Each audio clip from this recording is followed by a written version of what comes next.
Welcome to the next method of solving the load flow studies or load flow analysis is by using the Newton-Raphson method.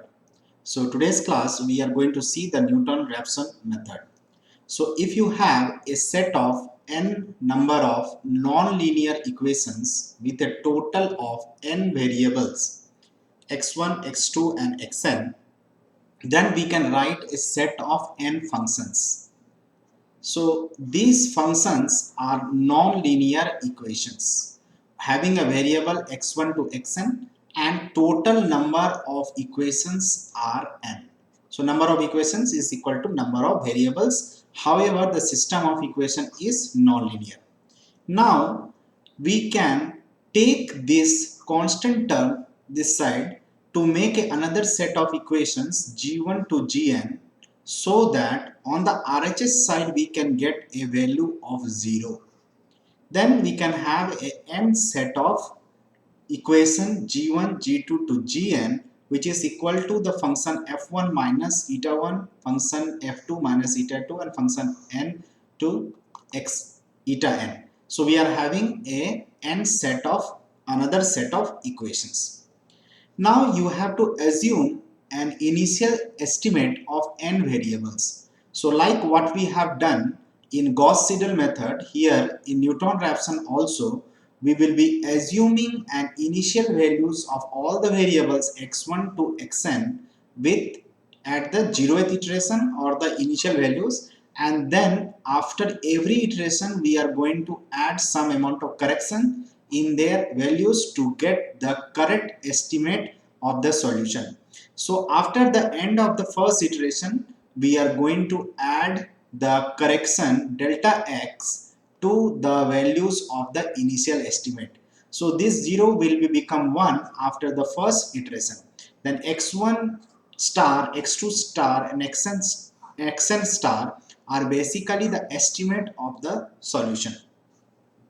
The function g can be written in terms of variables. Then we have a function g, gk x1 to xn is equal to gk. Now we have updated the values of x1, which is equal to x1 0 plus delta x1, and similarly x2 xn till xn we have incorporated. So it is equal to 0. So k is equal to 1 to n.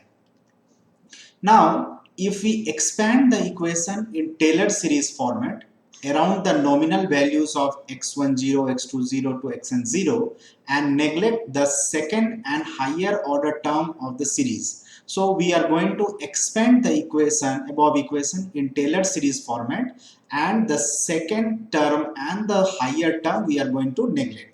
So if we do that, we will be getting a values of the function gk x1 to xn is equal to gk, the initial estimate, initial values x1 to xn plus delta x1, which is the correction, with an partial derivative delta gk by delta x1 at the initial guess, delta gk by delta x2 at the initial guess, and delta x2, where this delta gk by delta xi are the partial derivatives of gk evaluated at the first iteration x1 to xn to xn.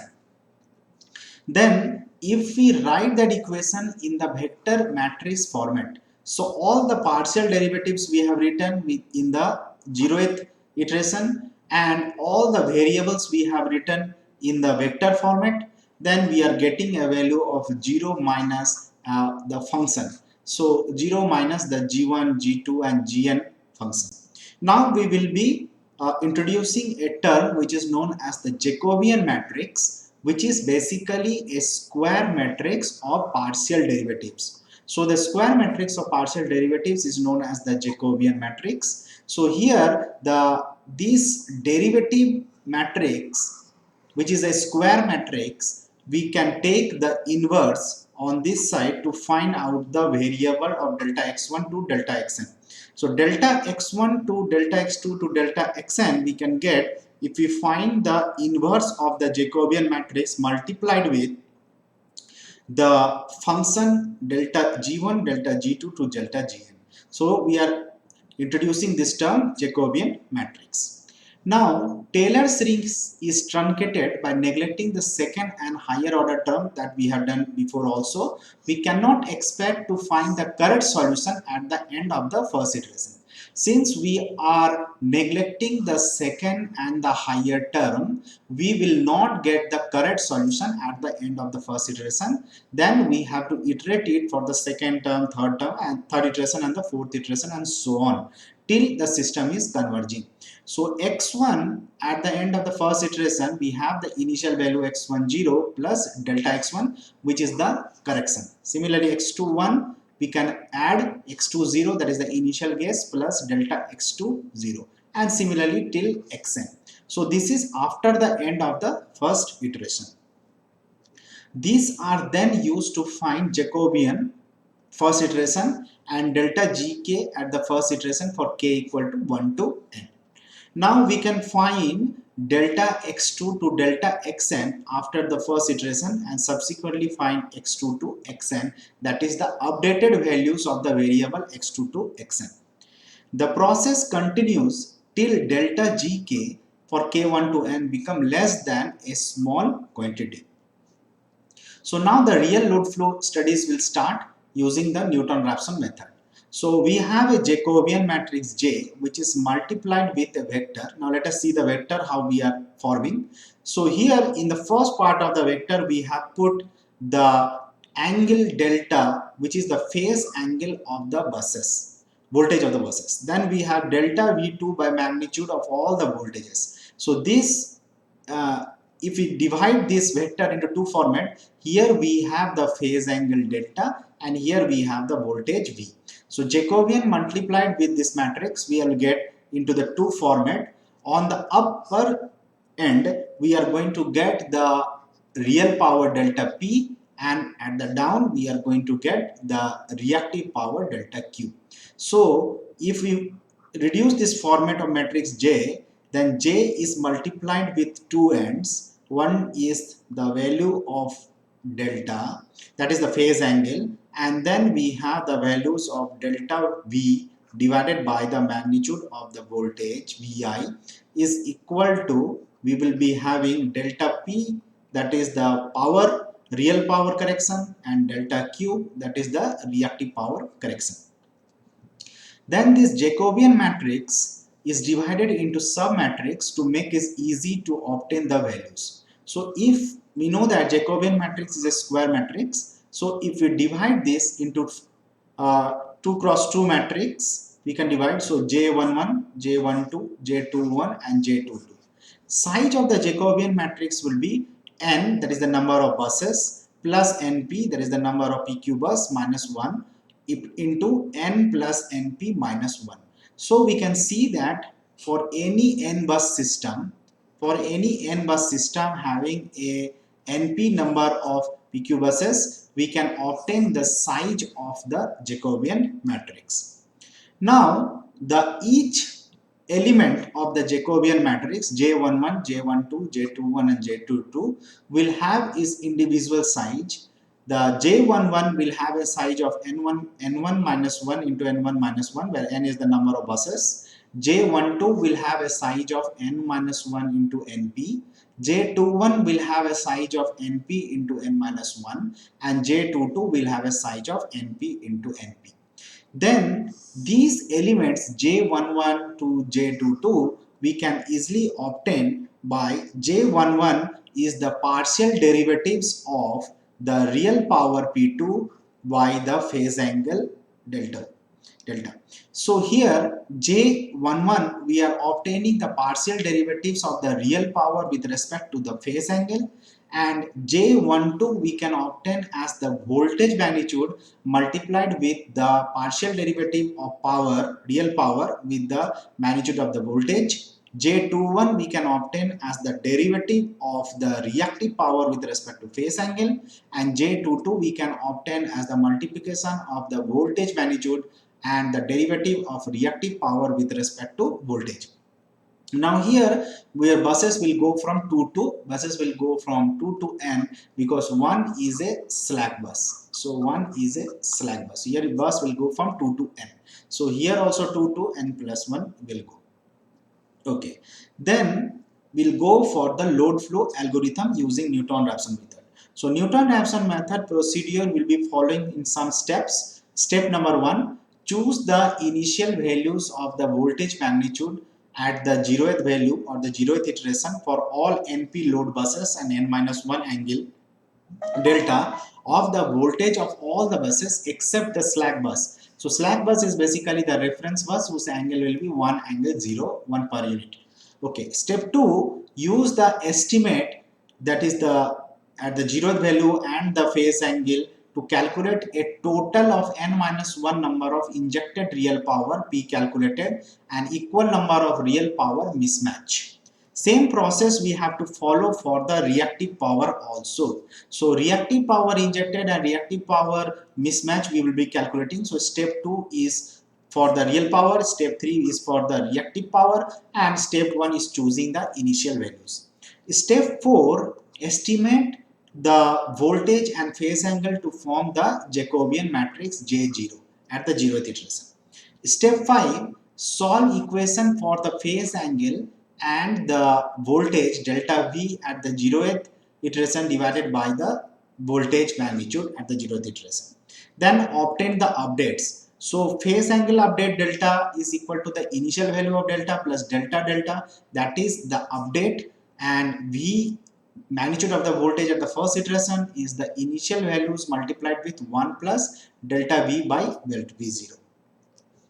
Check if all the mismatches are below a small number. Terminate the process if yes, otherwise go back to step number 1 to start the next iteration. So this process will keep on iterating until the mismatch of the power is below a small number. So formation of Jacobian matrix, how do we form them? So real power equation and reactive power equation we have also seen in the gauss-siedel method. This is the equation for the real power and the reactive power that we have used earlier also, and we can form the Jacobian matrix J11, J12, and J21 and J22. We will be forming the matrix. So compute the sub-matrix J11 and J21 first, whereas the sub-matrix J12 and J22 is fairly straightforward. So let us see. Now we'll form J11. So let us form the matrix J11 with the size given. So if the elements are given as L, diagonal elements as given as the self, and off diagonal elements are given as the mutual, then we can obtain the value of Lik and Lii.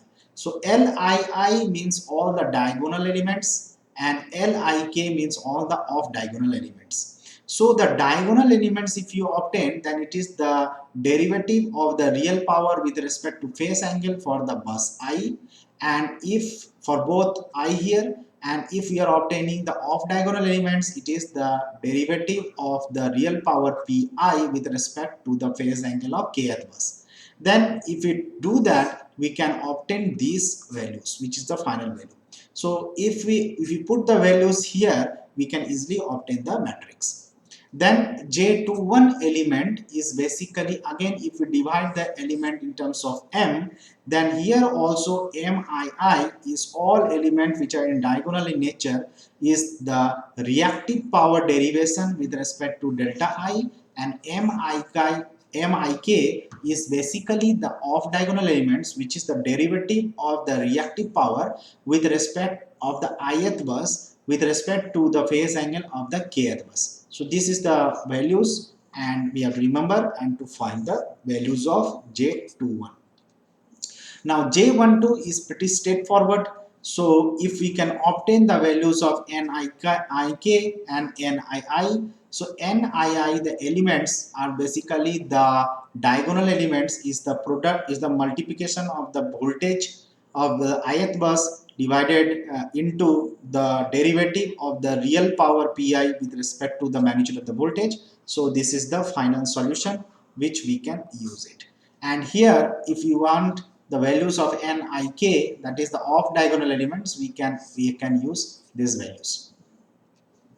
J22 we can obtain the values as this, where OII is all the diagonal elements, which is basically the product of the voltage and the derivative of the reactive power with respect to the voltage of the kth bus, and OIK, that is the off diagonal elements, is basically the product of the voltage Vi with respect to Qi and the derivative of Vk. So these values we have to remember to solve and find the matrices J22.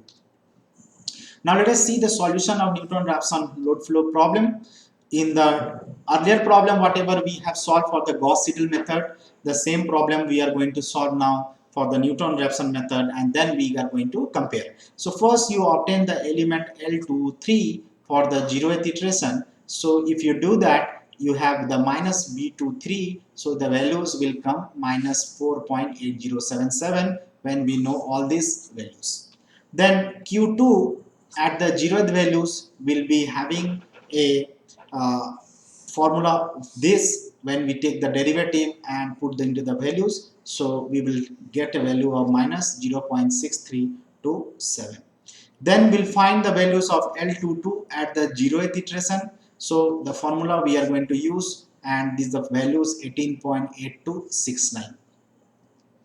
After that, we are going to form the elements of the Jacobian matrix J11 at the 0th iteration. So M23 we can obtain at the 0th iteration with this formula minus of G23, so this 0.9615.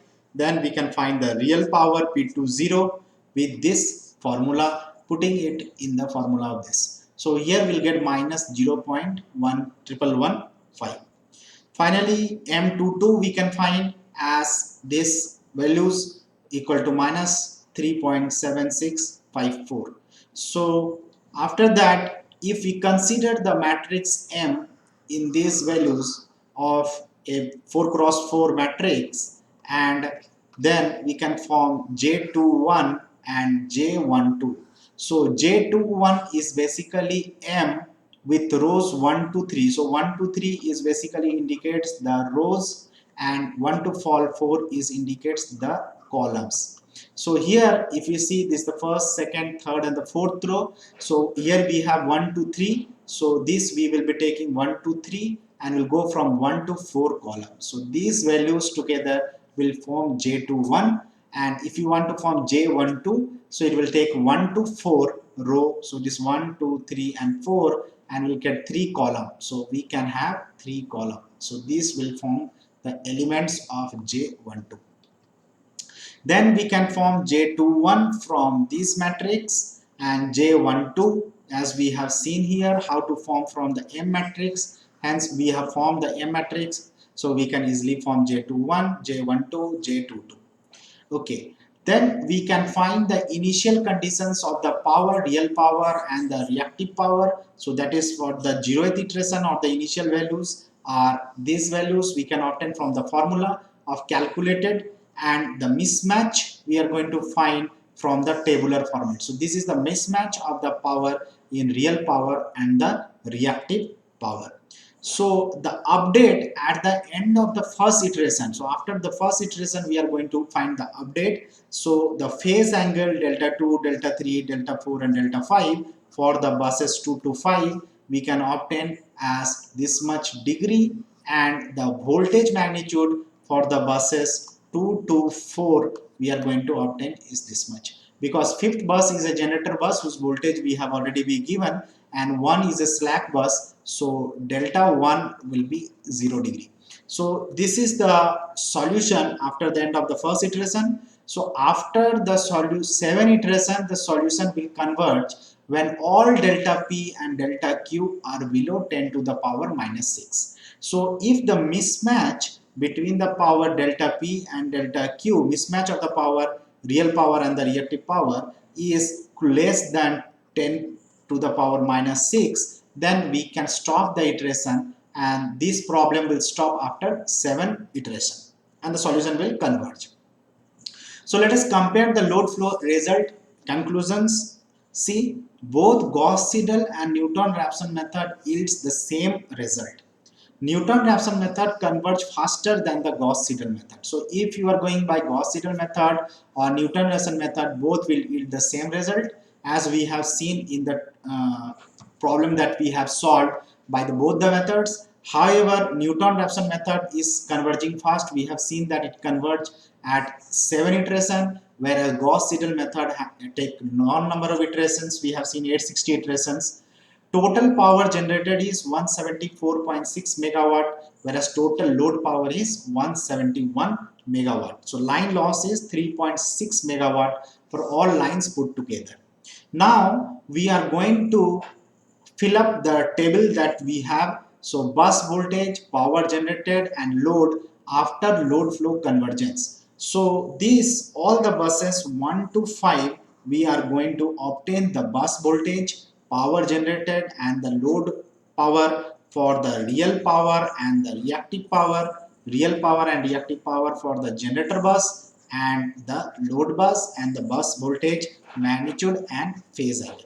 So 1 being the slack bus and 2 to 4 being the load bus, and the 5th bus was the generator bus. So this was the example that we have taken. So we have fill up all this data in the table and update data after the end of the iteration.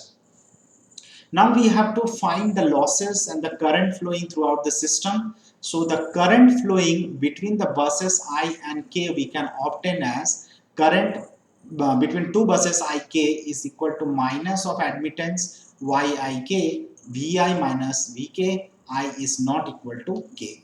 The complex power leaving bus I is given by Pi plus JQI or VI conjugate. The complex power entering bus K is equal to Pk plus Jqk. We can write as Vk into Ik conjugate. Therefore, the I square R loss in the line segment between the two buses Ik is basically Pi minus Pk. The reactive drop in the line I square X drop is basically Qi minus Qk. That is the reactive drop. Here we have the drop loss in the transmission line. So here from bus 1, if you take the power dispatch from the bus 1, the amount was 101.0395 megawatt, and in bus 2 the power received is this much, so loss in the line is 2.3901. So between bus 1 and 5 the amount of the power dispatch is this much, power received is this much, and power loss is this much. So we can complete the table and find the total power loss, that is 3.59656 after adding all the power loss between the lines. So we can find the current flowing between the buses I2 as the formula that we have done derived before to find the current between bus number 1 and bus number 2. The complex power between bus of 1 2 is equal to Vi conjugate and S21 equal to V2 I12 conjugate. So in this way we can find, and here we can see the negative sign in power indicate the power is leaving the bus, that we have seen for the sign convention. Wherever you will be having a negative sign, you know that this is power leaving the bus, and here there is a negative sign, so it is leaving the bus 1 and entering the bus 2. Out of the total amount of 101 megawatt of real power dispatch from bus 1 over the line segment 1 to 98.649 megawatt reaches bus 2. This indicates there is a drop in the line segment as 2.3910 megawatt. So this we are obtaining from the table, and we can calculate the I square R losses after knowing what is the current flowing between bus 1 and 2 multiplied with the resistance and the reactance that we have from the Y bus calculation. So we can do, so I square X loss can be calculated by subtracting the reactive power absorbed by bus 2, that bus 2 we have seen that Qi minus Qk will give you the loss I square X. The above calculation, however, does not indicate the line charging. So line charging capacitor is not included. Since the line is modeled by equivalent pi, the voltage across the shunt capacitor is the bus voltage to which the shunt capacitor is connected. We have seen in the Y bus calculation that we will be having a shunt capacitor connected across the bus voltage, and mostly the transmission line will have an equivalent pi network. Therefore, the current flowing through the line segment is not the current leaving bus 1 or entering the bus 2. It is the current flowing in between the two charging capacitors. So whenever we have a bus I and bus K, if we have a bus I and bus K, so here we have the charging capacitor included in the buses. Since the shunt branch is purely reactive, the real power flow does not affect the charging capacitor. So we know that shunt branch, that is the parallel one, is purely reactive. So this is X is purely reactive. So it real power is, there is no contribution of the real power. Each charging capacitor is assumed to inject a reactive power, that is the product of the half-line charging admittance and the square of the magnitude of the voltage. So if you calculate the half-line charging admittance y by 2 and then we multiply the product with the square of the magnitude of the voltage, we can get the charging current. Okay, so this we are going to get it. The half-line charging admittance of this line is 0.03. Therefore, line charging capacitor will inject this much mega ampere rating. So this is the reactive power which we have at bus 1. Similarly, the reactive power injected at bus 2 is this much, because here we have a square of voltage of 1, we have a square of the voltage of 2. In this case, we can form or between the bus number 1 and bus number 2 how the power is flowing. So we can, with the arrow symbol, we can give how much power is entering and how much power is leaving. So here real and reactive power flowing the between a line segment 1, 2 and 1, 5, it is shown. So here one bus number 1 and bus number 5 is there, here bus number 1 and bus number 2 is there, and here the thin line indicate the reactive power, whereas the thick line indicates the real power. So this thick line, this is the real power P, the thin line is basically reactive power Q. So how much, so this is the thin line, so it is the reactive power Q, this is the thin line, so how much reactive power is coming out of the system. So in this way, the power flowing throughout the system between the buses can be evaluated once we have obtained the voltage of each of the buses with respect to its phase angle. Then we can calculate the current and we can obtain the losses in the line to obtain the real power and reactive power flow in the line. So this completes the Newton-Raphson method and also the load flow analysis, and see you in the next lecture series for power system. Thank you.